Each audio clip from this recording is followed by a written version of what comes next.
An exclusive 5 on Your Side investigation. Brand new details in our year-long investigation, Cleveland Abandoned. Your tax dollars supporting those cheating the system. 5 on Your Side Chief Investigator Ron Regan tells us it is ultimately taking a big bite out of everything from public safety to schools. Well, it's tax dollars that you're paying directly to those reaping huge benefits, but failing to pay their own taxes. Here's how it works.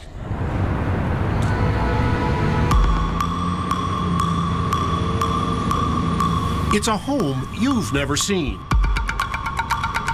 but you're paying the rent. The statement they're probably making is, we're going to bleed this, we'll let this go as far as we possibly can, and then we're going to walk. And landlords like Neil Clough, where does that money go? Are getting the cash.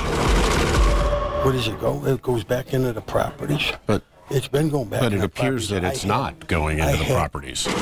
Properties like this home, and this one, and this one. We found taxpayers gave Clough more than $100,000 over the last 5 years.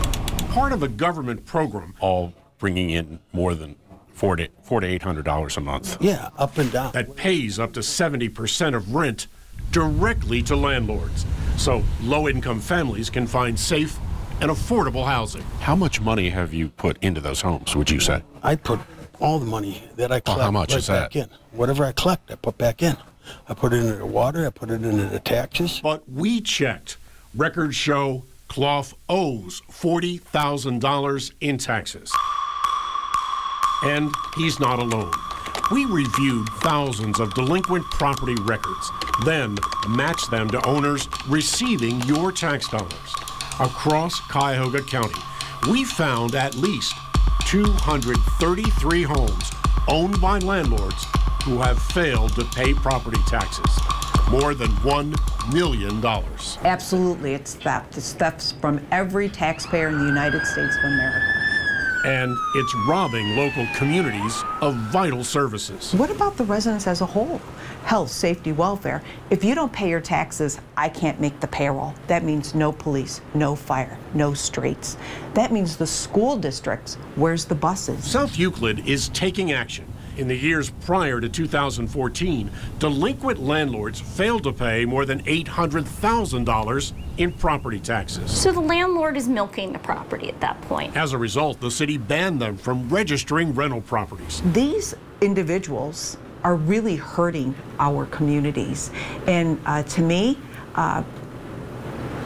we don't want them. And delinquencies dropped 77%. That's been a game changer for us. A game changer that Cleveland, with 60% of delinquent properties receiving taxpayer support, has failed to adopt. So the message is, if you're going to be a rental property owner in South Euclid, you better be tax current and you better be code compliant. And it's a message the federal government's not sending.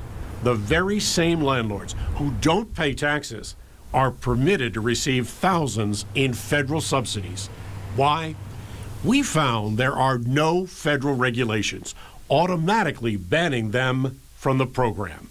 As a result, delinquent taxes keep piling up. I knew it was in excess of $1 million at least. Jim Rokakis first sounded the alarm 10 years ago.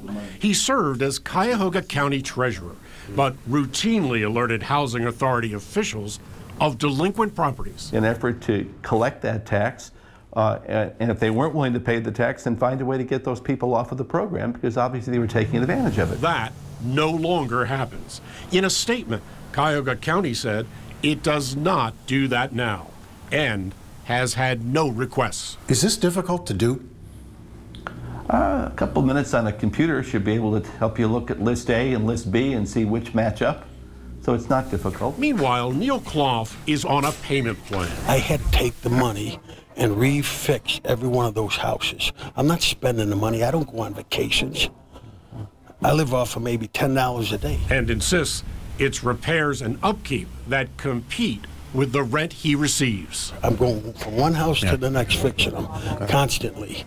And whatever people want to call me a slum landlord, That's on them. And we found it's not just property taxes. This report to Congress found 37,000 landlords nationwide owe at least $520 million in unpaid federal taxes.